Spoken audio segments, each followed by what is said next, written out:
She was supposed to be married today. The dress is white, the cathedral is full, the groom is gone. A whisper reaches her at the altar. A letter, one line.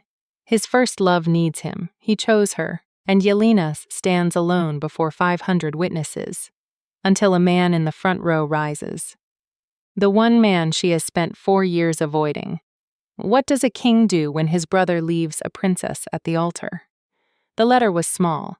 That was the thing no one would remember afterward, how small it was. A folded square of paper, hardly bigger than a man's palm, passed hand to hand through the nave of the cathedral, like something contraband, like something that knew it was unwelcome. Yelena watched it travel the last 3 sets of hands with the particular stillness of a woman who has learned to make stillness into armor. Watched the altar boy's face. Watched the high deacon's brow furrow. Watched the deacon's eyes find hers and slide away. Her exhale made no sound. She'd practiced that too. The cathedral smelled of white beeswax candles, and the bruised green of cut ivy. And underneath both, something older, stone that had held 300 years of incense and devotion. Stone that absorbed everything and gave nothing back. Yelena had catalogued every exit on the way in. Habit. There were 4. The main doors at the west end, the 2 side transepts, and a narrow vestry door behind the choir screen that she suspected only the clergy used. And that was, she noted now, propped open 2 inches. A cold draft breathed through it. She could feel it on the back of her left hand. She was standing at the altar of the Cathedral of St. Brennan of the Northern Reach, in a gown sewn by 6 women over 4 months, before the assembled heads of 2 kingdoms and their attendants, and she was cataloguing a vestry door. The letter reached her. She opened it. She read it. She folded it. 500 people watched her face for the sentence that would explain everything. She gave them nothing. A princess of Veldrath learns, before she learns to ride or to read the stars, that a face is a wall. You choose what climbs it. So she gave them the wall, squared her shoulders, breathed. The flowers in her bouquet, white hellebores, chosen because their language was peace, shook once, faintly, from the grip she couldn't fully control. And then the sound moved through the nave. Not words, not yet. Just a shift in the quality of 500 people breathing at once. A collective inhale, a held wait, the specific hush of a crowd that knows something terrible has just happened but doesn't yet know who will speak first. Ilya's first love found him, T, the letter said. Forgive me if you can. Marry someone kinder. Jory. She should think of him as Jory, not Ilya. That was his brother's name for him, the childhood name, the private name, and how she'd ever seen his private correspondence she could not now. She filed that thought away. Someone in the nave coughed. A child's dress rustled. The high deacon had taken 1 step toward her and then stopped, marooned in the middle distance between his duty and his cowardice, and he would not be the one to help her. She could see that. Her own father was 3 rows back on the left. She did not look. If she looked at his face, she would know exactly what this cost him, politically, personally. In terms of the alliance that had taken 7 years to negotiate, and the war it was meant to prevent. And she did not have room for that yet. Not in front of 500 people. Not with the hellebores shaking. Movement, front row, right side. She saw the shift in her peripheral vision and trained her eyes to follow without letting her head turn too fast. A man rising. Broad-shouldered in formal black, the kind of black that absorbed light rather than reflecting it. He was the only man in the building whose clothes cost more than her gown. And she had not looked directly at him since she'd walked the aisle, because she had made that agreement with herself 4 years ago in a garden in Veldrath, on a night when the stars were unreasonably clear and the man beside her on the bench had smelled of wood smoke and cedar and some warmer thing underneath that she'd had no good name for. He was walking toward her. He walked the way he did everything else, without asking permission. His boots were quiet on the stone, not hushed, not trying to be quiet, just quiet, the way very large predators could be quiet when they chose. She heard the scar through his left eyebrow before she saw it, which made no sense, and she knew it. But that was how her body worked around him, all her senses bleeding into each other, unreliable, embarrassing. The scar was silver pale against tanned skins, a thin diagonal slash from the inner edge of the brow to just above the lid, and she'd spent a significant portion of 4 years not thinking about how he'd gotten it. He climbed the 2 altar steps. She had to look up at him. She was not a small woman. She'd had 6 inches on her vanished groom, which she had privately found humiliating. She did not find this humiliating. She found it. She found it something she didn't have a word for. Vaughn, Alpha King of Ashenmore, notorious in 4 kingdoms and 3 languages for his particular talent of making women believe they were the only person he had ever seen, looked at her with his hazel eyes.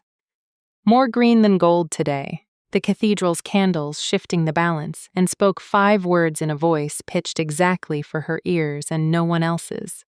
"Marry me instead, Yelena." Not a question, not quite a command, something in the hinge between.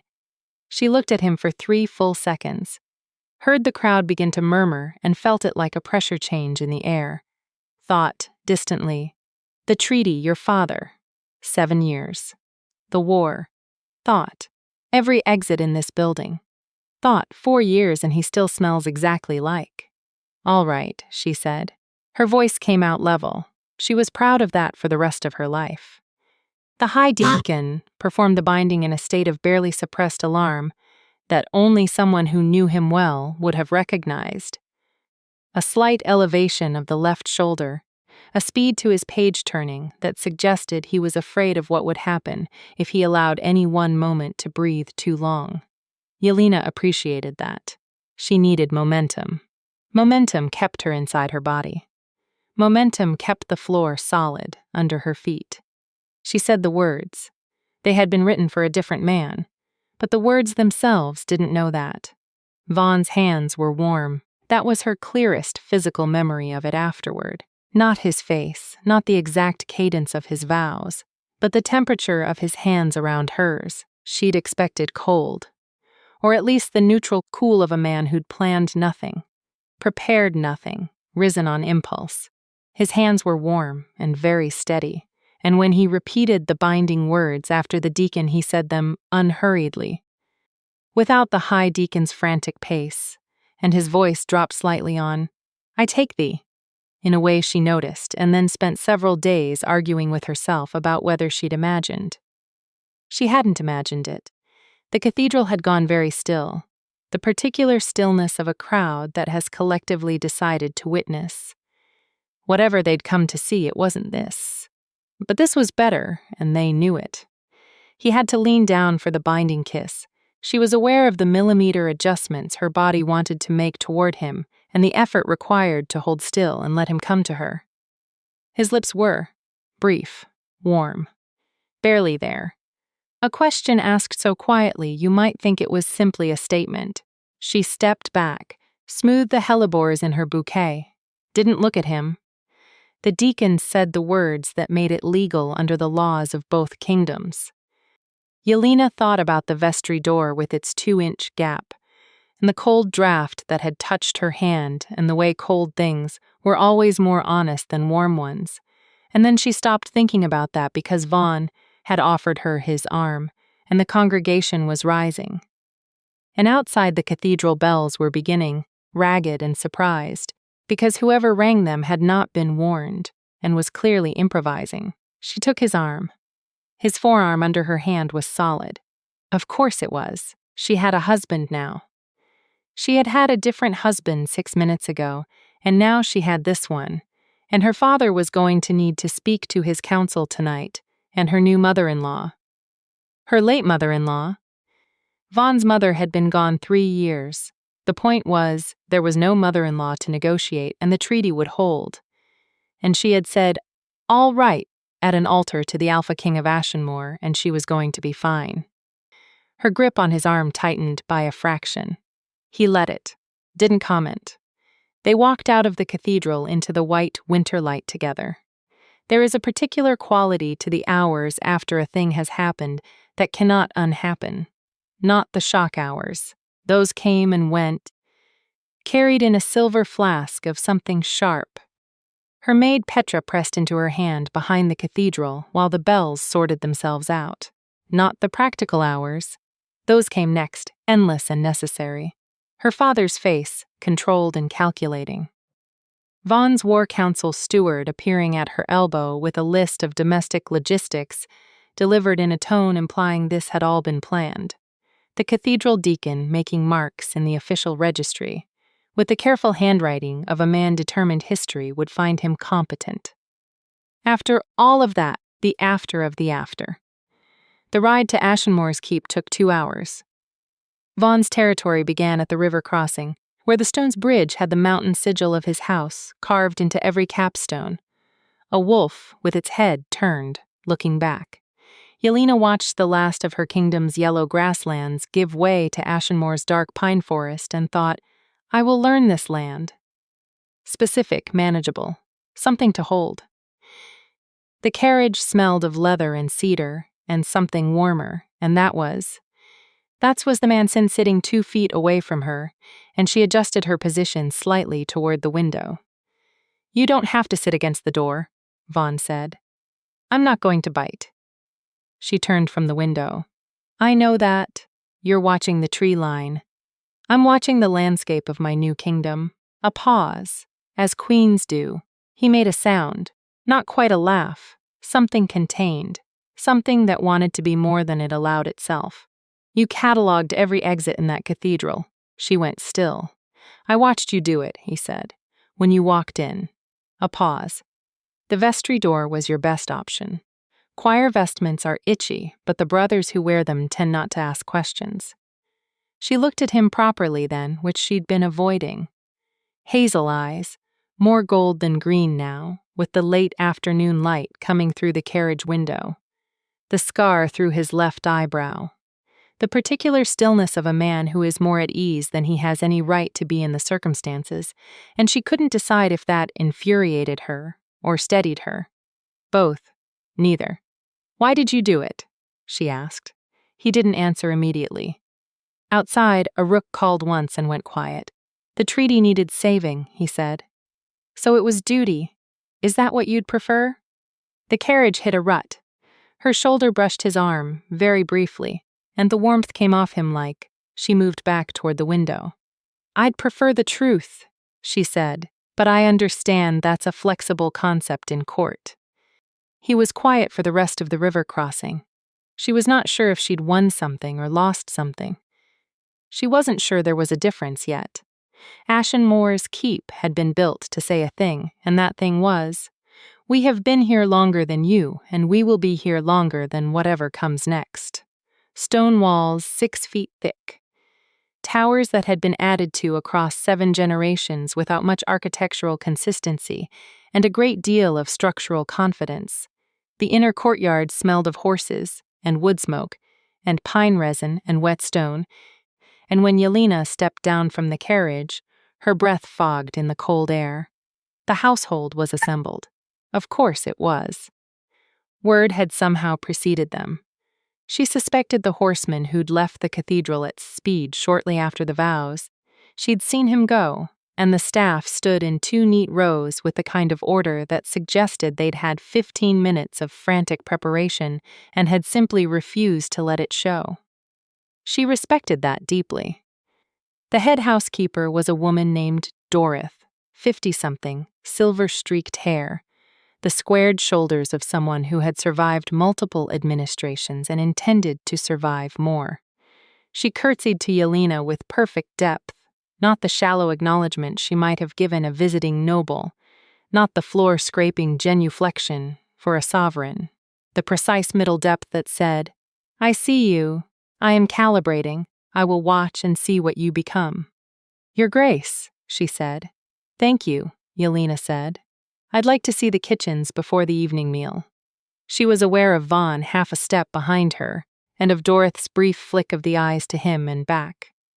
And the household accounts when you have time. Not tonight. Tomorrow morning is fine. A beat. Then Dorothy's expression shifted, barely.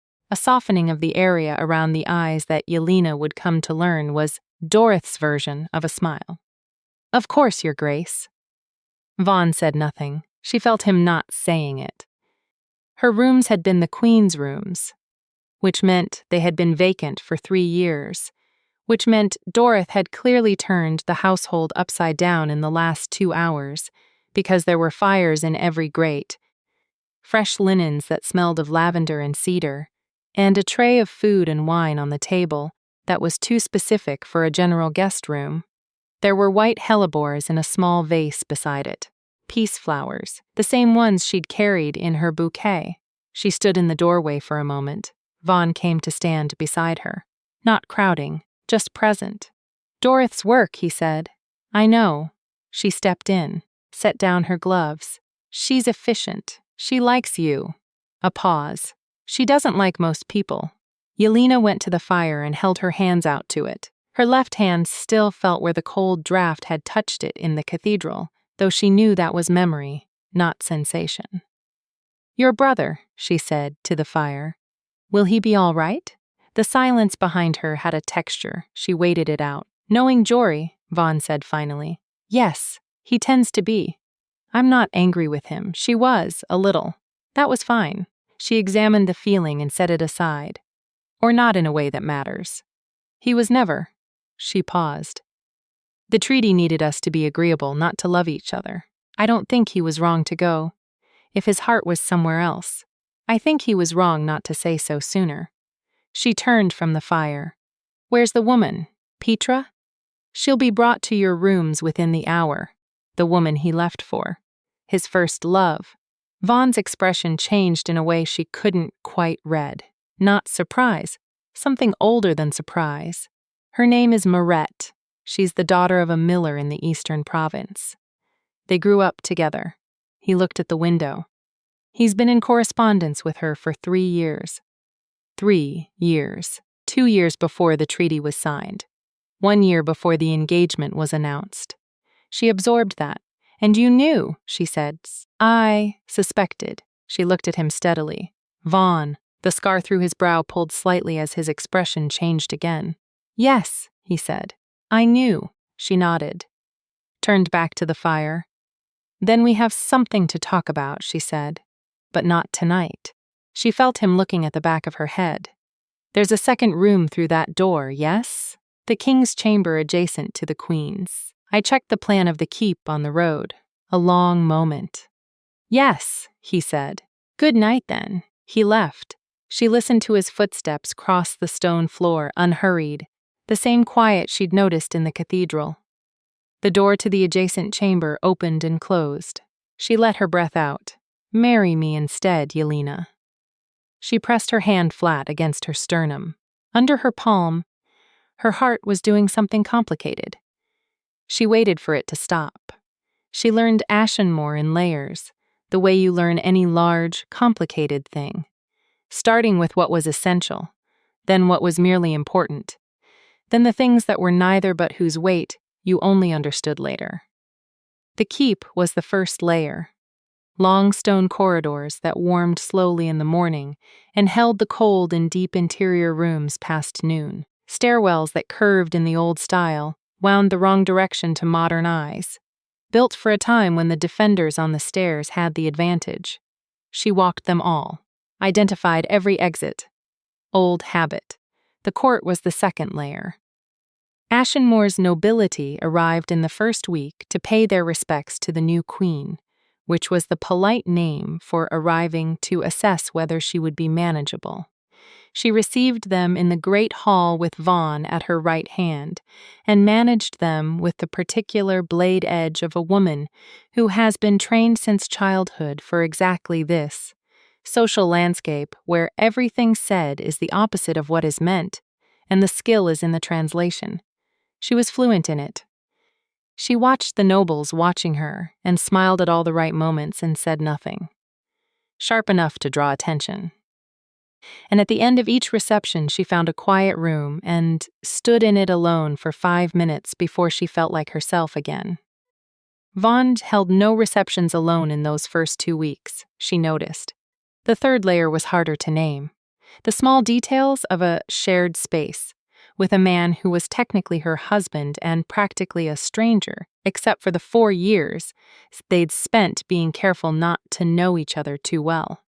He left the connecting door ajar some mornings, not open, barely a hand's width, and the wood smoke smell of his room drifted through. He did not comment on the household accounts she had already started to annotate. He ate supper in the great hall when she was there, and did not rearrange the seating so he'd be further from her. One morning she came down to the stables, at the hour she preferred, early enough that the light was still gray-blue, and the horses were eating rather than performing, and he was there already, not riding, just standing with his gray destrier's nose against his shoulder, the horse's eyes half closed in something very close to contentment. And Vaughn had not heard her come in. She watched him for a moment she shouldn't have. She filed it away. "You should know," said Petra, her maid, on the 8th morning, "that the court thinks you've already slept with him." Yelena didn't look up from the letter she was writing. "I know, and that this is..." Petra paused, deploying the tone she used for information she'd gathered outside sanctioned channels. Not actually surprising to them, which is a strange thing for them to say, given his reputation. Given his reputation, sleeping with a wife within the first week would be entirely consistent. But apparently several people have said that he, another pause, watches you. Yelena set down her pen. She looked at Petra, who had the bright dark eyes of a woman who noticed everything and the self-control to weaponize the timing of what she shared.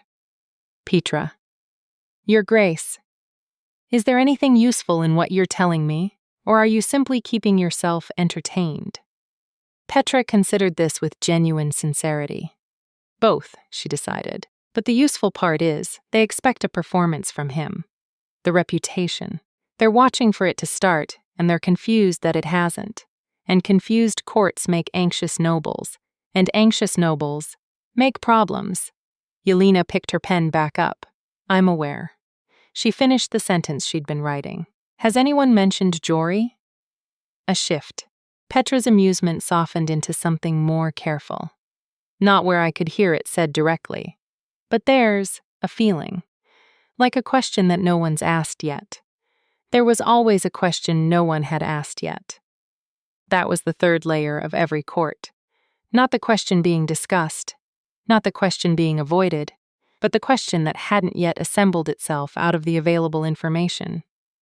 Yelena knew what this one was. She was waiting for it too. Vaughn found her in the library. It was the 11th day. The afternoon had gone dark early. The kind of deep cloud cover that lowered the sky to just above the treetops and made the whole world feel interior, private.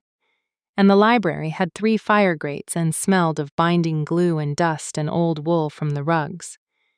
She was reading a boundary survey from 40 years ago, which was exactly as dry as it sounded and exactly as necessary. She heard him in the doorway before she saw him and did not look up immediately, which was the honest answer to whether she had developed an awareness of his particular footfall that she was not going to examine too closely. "You're mapping it," he said. "Correcting an error," she said. "The survey marks the southern tributary as the border with Veldrath, but the actual border under the treaty is 100 yards east. Small thing. But small things compound."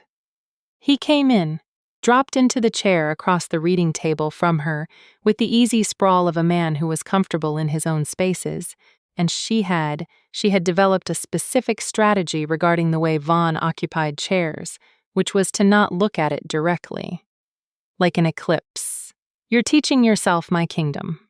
"Our kingdom," she said, without looking up. Silence. A log shifted in the nearest grate and sent a spray of orange sparks upward. "Yelena." His voice was different, lower, the drop she'd noticed when he'd said, "I take thee at the altar," and she'd filed it then, and she felt it now. She put the survey down, looked at him. He was leaning forward, elbows on the arms of the chair, and the fire was behind him, and the scar through his left eyebrow caught the light. He had his hands loosely linked, and his hazel eyes were doing the thing she most disliked, which was being impossible to look away from. More gold than green this evening, something in the firelight. Jory didn't vanish by accident, he said. She was quiet. I have been trying to think of a less abrupt way to say that, he said, and there isn't one.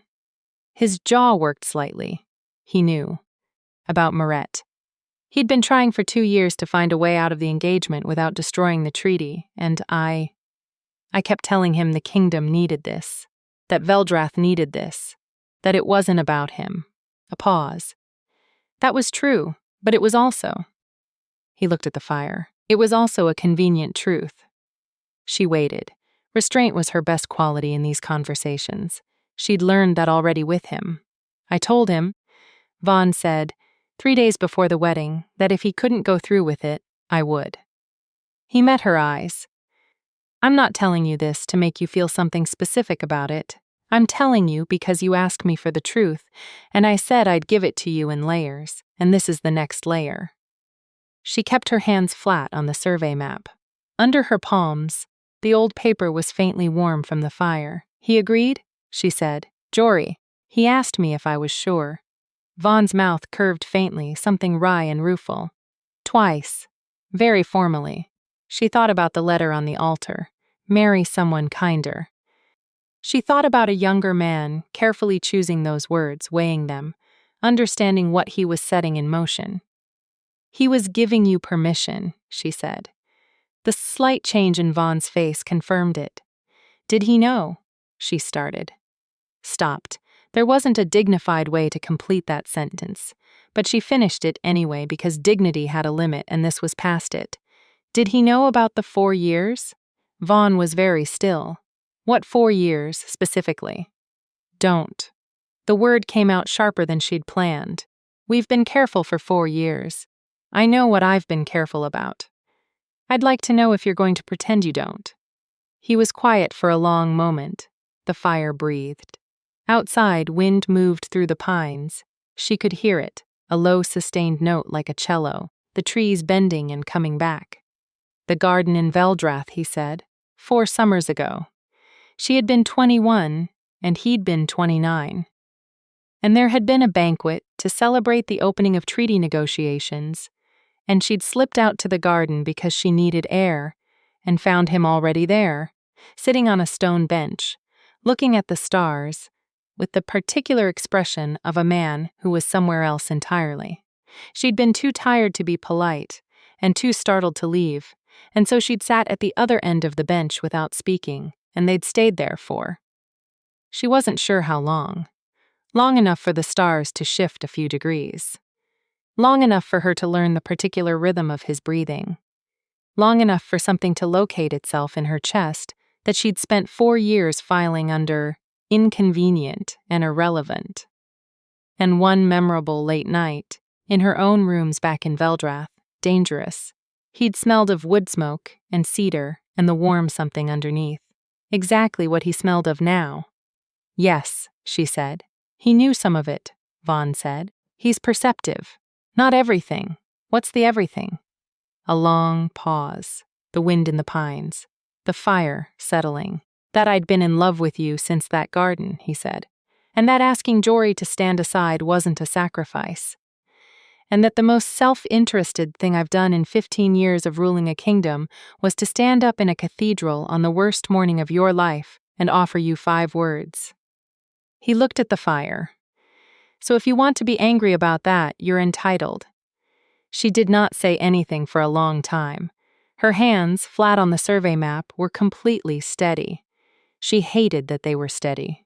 She wanted some external evidence of the thing happening inside her chest, and her body was, as usual, declining to cooperate. I'm not angry, she said at last. I need to sit with it. She moved her hand from the survey, folded it in her lap. You should know that I'm also not angry with you for the strategic dimension of it. The treaty is real. The peace is real. I'm a princess, and I understand that some things are both true at once. She looked at him. And I'm aware that I've been in love with you since that garden too, which I've found extremely inconvenient, so you're welcome. The sound he made was not a laugh. It was too startled for a laugh, too genuine. She heard it hit the back of his throat and emerge half-shaped, and then he pressed his mouth closed, and it became the most unguarded thing she'd seen from him, and she kept it. "Yelena, I would like another few days," she said, picking up the survey. "Before we do anything about it. We've been here 11 days, and there's a great deal of surveying still to do." He opened his mouth, closed it. "All right," he said. Her voice had said that first, at the altar. He'd said it now. She filed that too. There is a mercy in the ordinary that extraordinary circumstances provide access to only slowly. The extraordinary part had been the altar, the letter, the 5 words, the wedding conducted at speed under the baffled eyes of 500 people. The ordinary part came in increments, shared meals where neither of them performed for the other. A morning where she passed him in the corridor. Before either had spoken to another human being and he nodded back, and it was the most honest exchange she'd had. Since Petra had told her, the court thought she was already sleeping with him. She woke one night to the sound of something outside and lay listening before she identified it. Rain on the stone sill, and underneath the rain, movement in the adjacent room. Vaughn, not sleeping. She could hear him moving, not pacing, something slower, the creak of the wooden floor in a specific place, returning, like a man who stood at a particular window when he couldn't sleep. She lay on her back in the dark and listened to the rain and the floor, and did not call out. She learned which fires he lit first in the morning. She learned which tower he went to when something had gone wrong in council. Not the war room, the one with the broken bolt on the 3rd-floor casement that let you push the window fully open, even in winter, if you didn't mind the cold. She learned these things without intending to. He learned hers, too. She knew because he stopped walking across the top corridor between the 7th and 8th bells in the morning, which was when she was reading the overnight dispatches. He had not been told this. He'd simply noticed. On the 14th day, she found a small object on the table beside her morning tea. A copper button. Veldrath's mountain sigil stamped in the center, the kind sewn onto court coats, practical and not expensive. She didn't recognize it. She picked it up. The copper was worn where it had been handled. Many times. Over what had to be years, the sigil partially smoothed on one side from repeated contact with a thumb. She sat with it in her hand for a long time. He was in the war room when she found him, deep in maps with 3 of his generals, and she stood in the doorway long enough that he felt her there and looked up. She'd noticed he always did. Some wolfish attention sense that registered her presence before his eyes did, and she held up the button. Something went through his face, private and unmissable. "Gentlemen," he said without looking away from her, "we'll continue this after the noon meal." They left with the particular efficiency of men who were very good at reading a room and had no interest in the consequences of not reading one. The door closed. She crossed to where he stood at the map table and set the button down between them. "The second banquet," she said. "That autumn, I lost a button off my cloak walking in the garden and couldn't find it. It fell in the gravel," he said, "near the stone bench. And you kept it." He was very still. The scar through his left brow was more visible in the gray daylight through the war room windows, and his hazel eyes were neither more gold nor more green, just steady. On her. "I kept it," he said. She looked at the button between them. 4 years, Vaughn." "Yes, that's not a playboy," she said. "That's the opposite of a playboy." His jaw shifted. The reputation was useful. "For what?" "For," he picked up the button and held it, the same grip as the worn side suggested, thumb sliding over the sigil, automatic. "For being the wrong choice. The reliable bad option." He set it back down. Nobody tries to negotiate a treaty marriage with the scandalous brother. She understood this completely and suddenly, and the understanding hit her at a specific angle. "You've been protecting Jory," she said. Jory didn't need much protecting as it turned out. No. She thought about the letter. Marry someone kinder. He left you a door. He's been leaving me doors for 3 years, Vaughn said, and I kept closing them because closing them was the responsible thing, and I am. He stopped. His voice, when it came back, was lower. I have been very good, for a very long time, at doing the responsible thing, and the cathedral. And the cathedral was the ghost of that startled sound, the not quite law. The first door I walked through, yes. She put her fingers on the copper button between them, didn't pick it up. Just touched it. That's the most self-interested thing you've done in 15 years, she said, echoing him. That's what I said. I think, she said slowly. You should probably know that when I said, all right at the altar, it wasn't entirely about the treaty either. The room was very quiet. Snow had started outside. She hadn't noticed when it began, only that it was there now, ticking softly against the war room windows, the sound of something small and insistent and accumulating. He came around the corner of the map table. She didn't move back. Old habit, cataloging exits. But she'd already known this room's exits, and she left them where they were.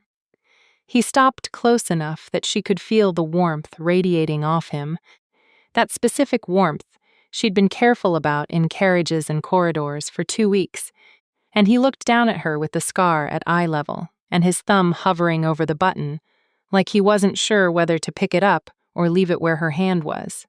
He left it where her hand was. A few more days, he said. Yes, she said. You want to be certain.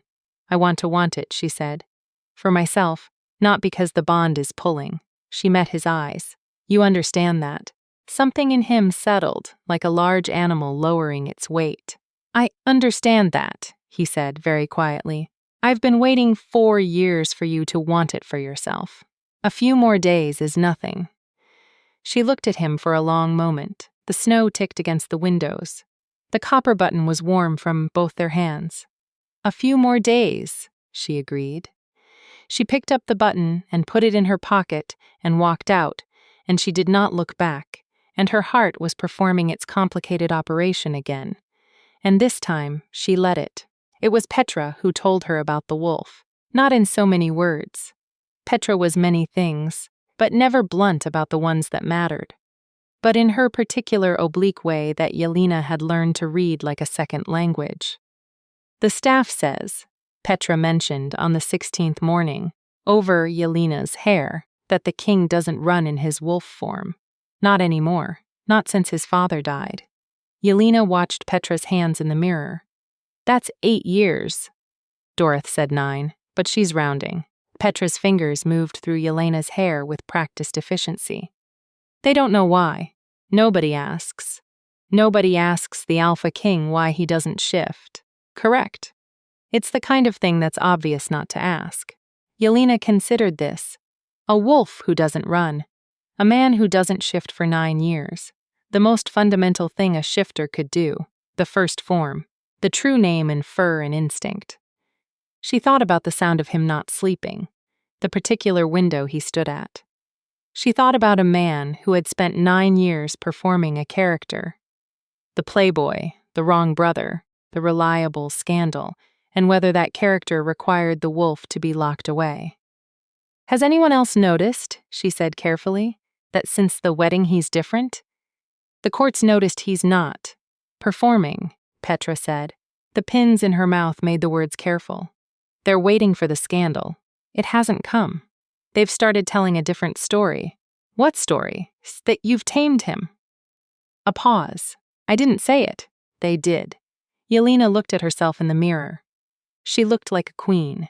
She was still adjusting to that. I haven't tamed anyone, she said. No, Petra agreed.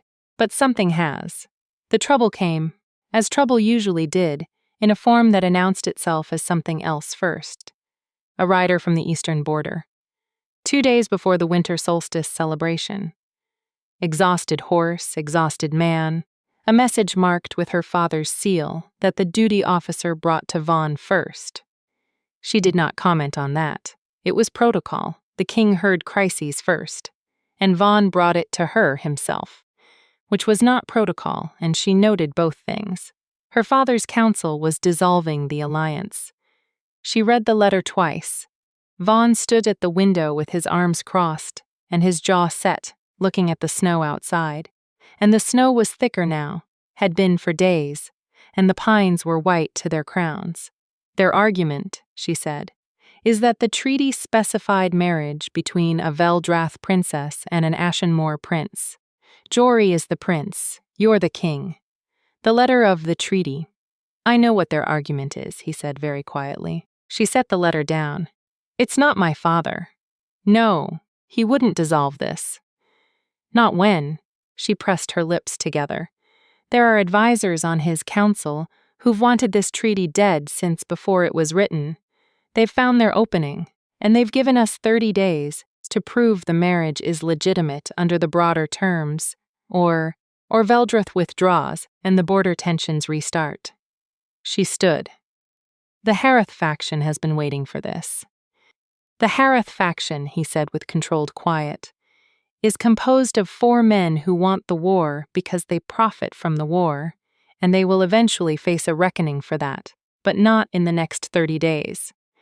She came to stand beside him at the window, shoulder to shoulder, looking at the same snow. What do the broader treaty terms say? Exactly. Legitimate marriage between the ruling houses for the purpose of a permanent alliance. He recited it without pause, which meant he'd already read it 3 times, or he'd memorized it when it was first drafted, and she suspected the latter. The letter named Jory, but the spirit of the treaty is the ruling houses. And you're the ruling house. And you're the ruling house. She looked at the snow. A sparrow landed on the windowsill, considered the situation, and departed. Jory's coming back, she said. He turned to look at her. He has to, she said. If his being absent is the weakness in the treaty claim, he has to come back and testify to the legitimacy of this marriage. He has to say he stepped aside willingly and the alliance holds. She looked at Vaughn. Can you find him? I know exactly where he is. His voice was complicated. I've always known exactly where he is. Then we need him here, she said, and I need to write to my father tonight. She turned from the window. This is going to work, she said. Not because she was certain, but because certainty was sometimes the thing you chose before you had evidence for it. 30 days is enough. He looked at her with the scar caught in the gray window light and his hazel eyes doing something she hadn't seen from him before. Something open. Something without the cool control underneath it. Something that looked remarkably like the way she'd felt standing at that altar with the hellebores shaking. All right, he said. Her word again. In his mouth, she picked up her pen. Jory arrived on the 4th day. He was taller than Yelena had expected.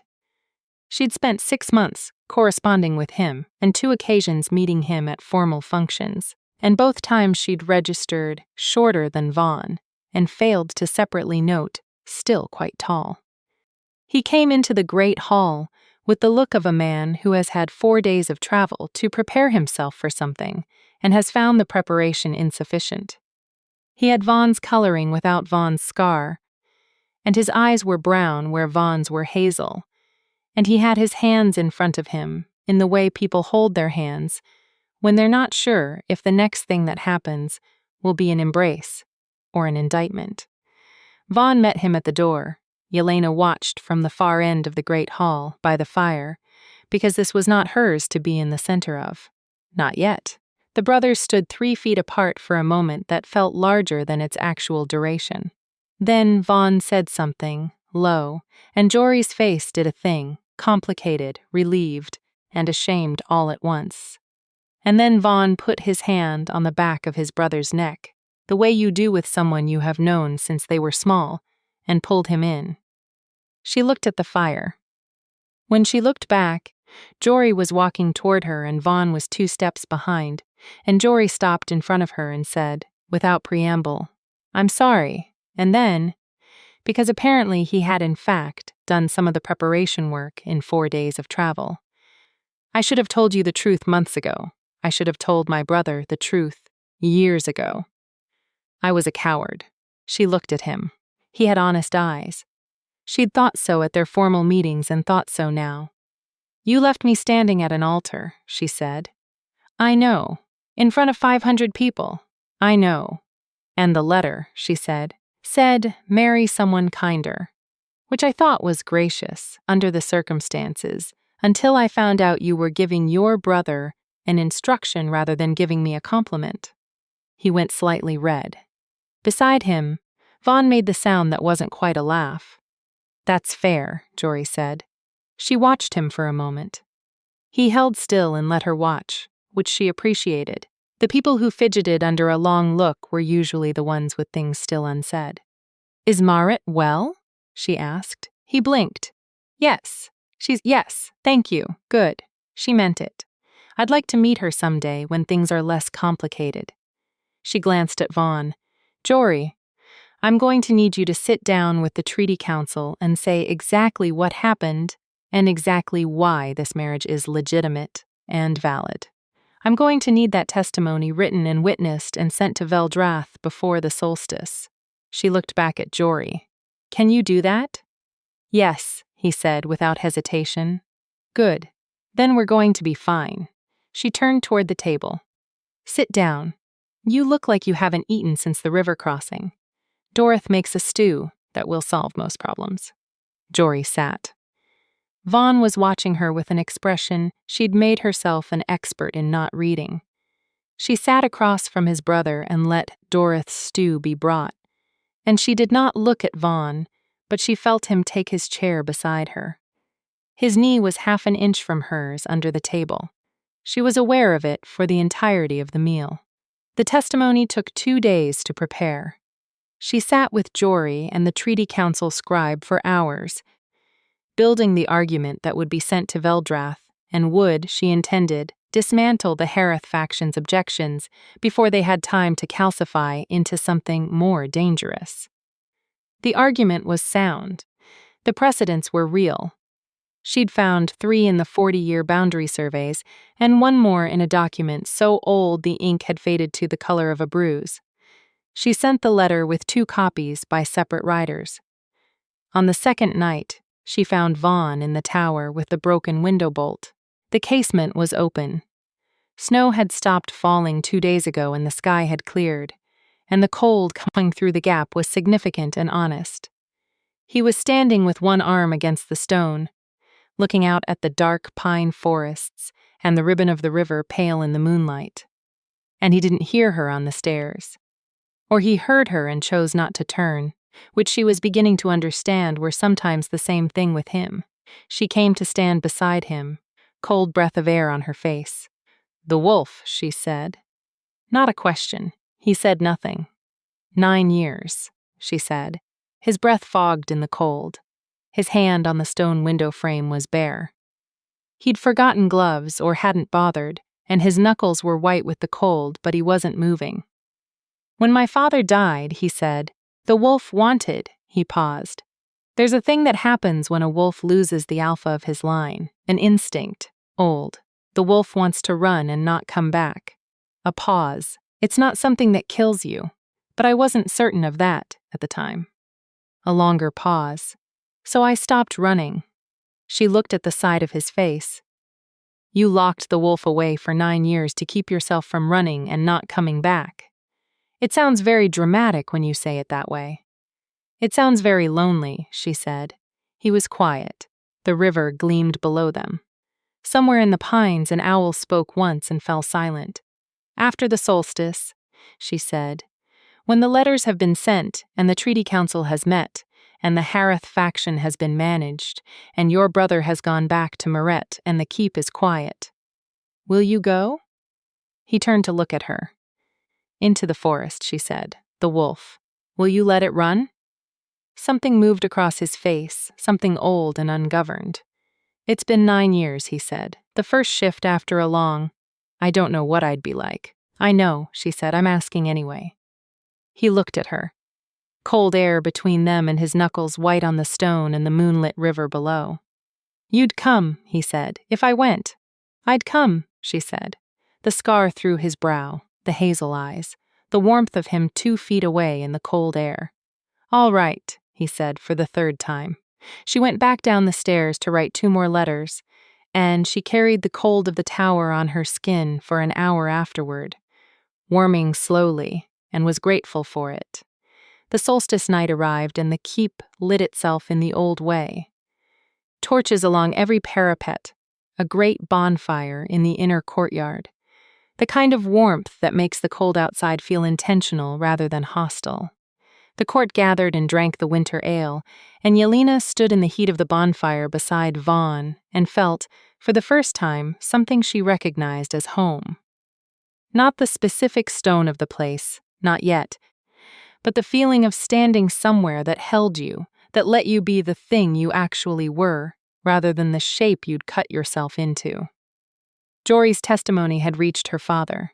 A private letter had come back from her father's own hand, bypassing the council.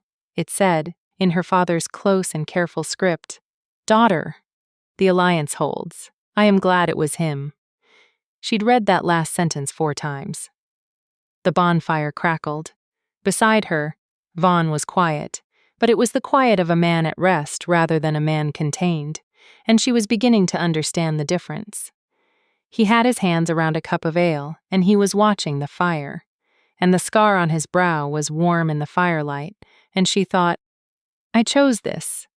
The thought was different from the other thoughts. It sat in her chest without needing to be filed or managed. Your father wrote? He said.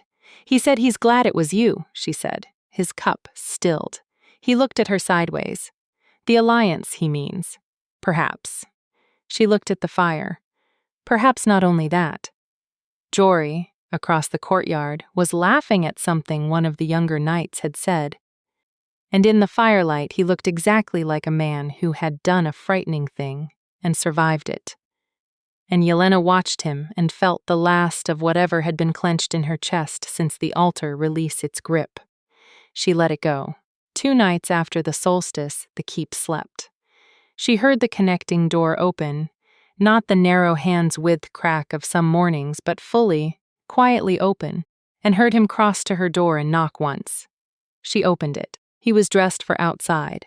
Heavy wool, boots, no formal court clothes, just the practical, unperforming version of himself. And he was looking at her with the open expression she'd seen in the war room, the one without the control underneath. Except it was more so now. It was all the way open, nothing managed. The forest, he said. Her heart did its complicated thing. She got her cloak.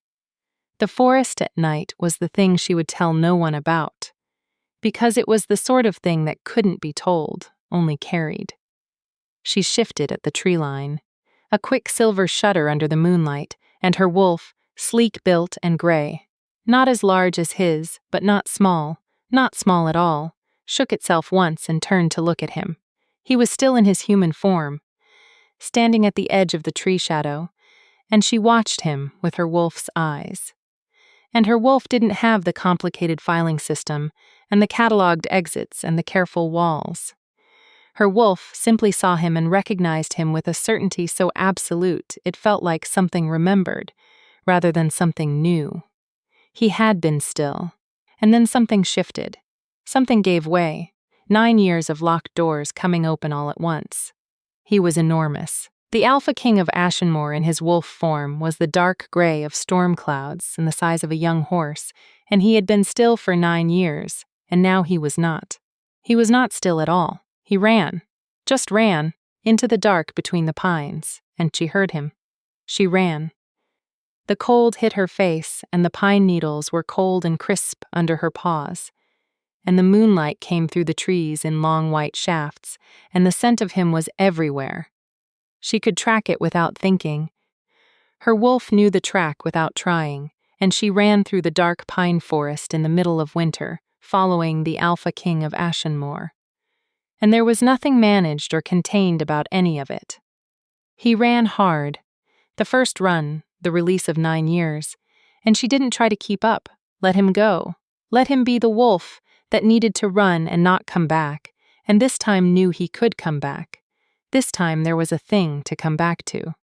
She ran her own run through the silver-dark trees and leaped the frozen creek and breathed the cold forest air, and when she slowed, eventually to a walk, the snow muffled everything and the trees breathed around her, and she was completely alone and not alone at all. He found her. Of course he did. That was the mate bond speaking, and she was done arguing with it. He came through the trees and slowed and circled her, not crowding, reading the air around her, and she held still and let him learn her scent fully. The way she'd been careful not to let him do in carriages and corridors and library armchairs. His wolf's nose was against her jaw. She pressed her forehead to his shoulder. He was trembling slightly. From the run, or from something else. She didn't investigate the difference. She has simply stayed. The forest settled around them. No sound but the wind high in the pines and the distant creek, and the slow cooling of their breath in the cold air. They stayed until the moon had moved half a handspan, until the trembling stopped, until he was, simply, still and warm and present and there. She did not tell anyone about the forest. She didn't need to. The court read the change in the way only courts can, through small signals. The way he let her walk through a doorway, first not as courtesy, but as choice. The way she stopped positioning herself at angles that included all exits and started standing in rooms, like someone who didn't plan to leave. The small daily evidences of two people who have begun to know each other's silences. Dorothy said nothing, but the hellebores in the small vase by Yelena's bed were refreshed every 3 days. Petra said nothing either, until she did. "The copper button is gone from your pocket," she observed one morning, with perfect neutrality. "Yes," Yelena said. Petra's eyes moved to the small dish on the washstand, where the button sat, no longer in anyone's pocket, just there in the open. She said. The court was telling stories about them. The stories had changed. She'd been informed, obliquely, by 3 separate sources, that the new story was that the Alpha King of Ashen Moor had spent 4 years engineering an opportunity to marry the woman he'd wanted since a garden in Veldrath, and that this was either the most romantic thing anyone had done in 2 kingdoms or the most terrifying, depending on who was telling it. She rather liked that it was both. It was Vaughn who suggested the second ceremony. Not publicly, not as a political statement. He said it on a morning when she was at her desk with the annotated boundary surveys and the Treaty Council letters, and he was standing in her doorway with a cup of tea. He'd started bringing her tea in the mornings, quietly, without making it a thing, and she'd accepted it without making it a thing, and this was its own kind of vocabulary. And he said, "The first one was for the treaty." She looked up. "I'd like there to be one," he said. "That's for you." A pause, for us, the scar through his brow. The hazel eyes, more green this morning, the winter light through the window.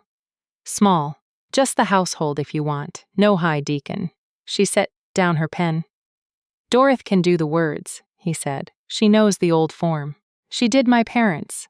"The old form," she said. "The wolf bond form." "Yes."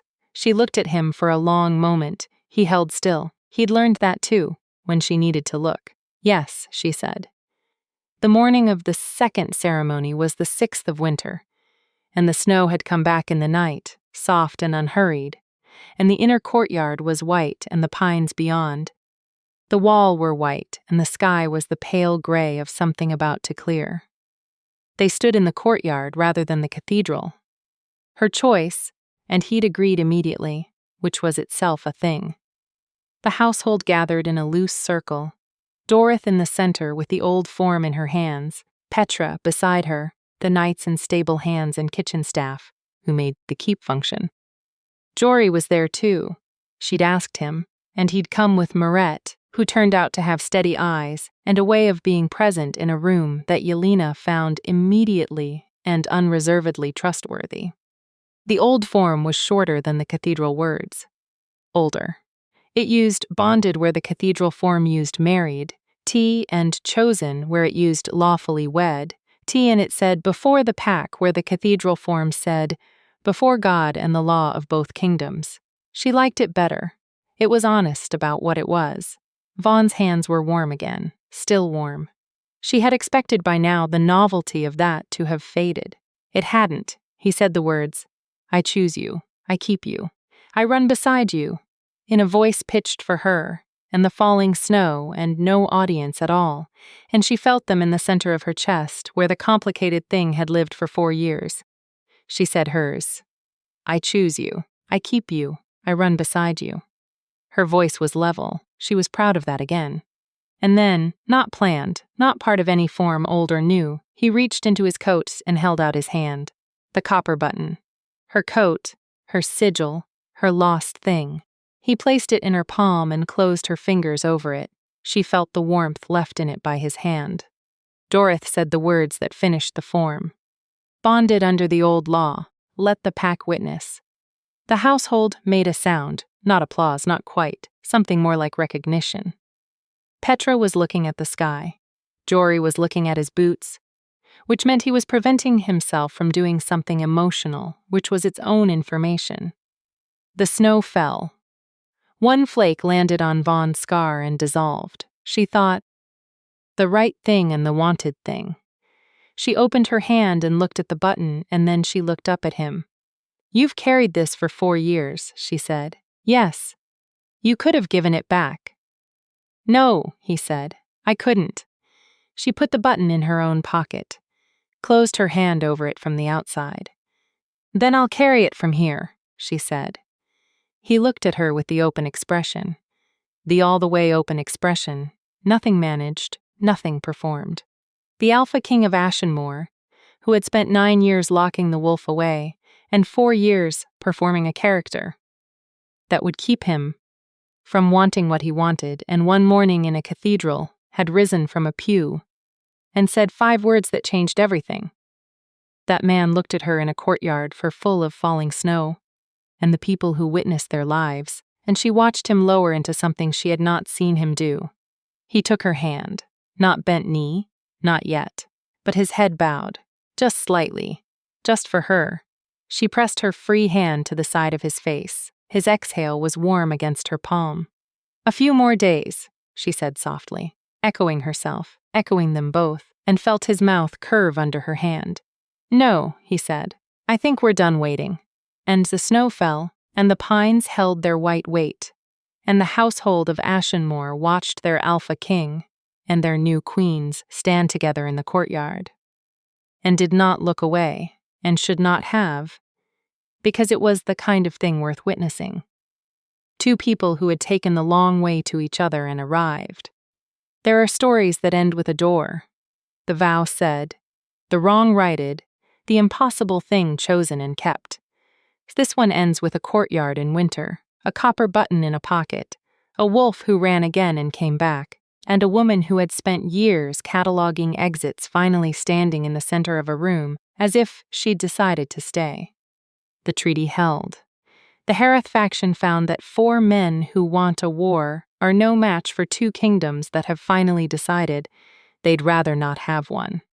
Jory and Merritt were married in spring with considerably less drama, and Yelena stood at that wedding with a particular private satisfaction she kept to herself.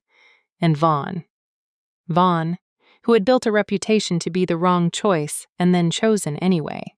Vaughn, who had carried a copper button in his pocket for 4 years, the way you carry the thing you can't put down, because putting it down would mean admitting it mattered.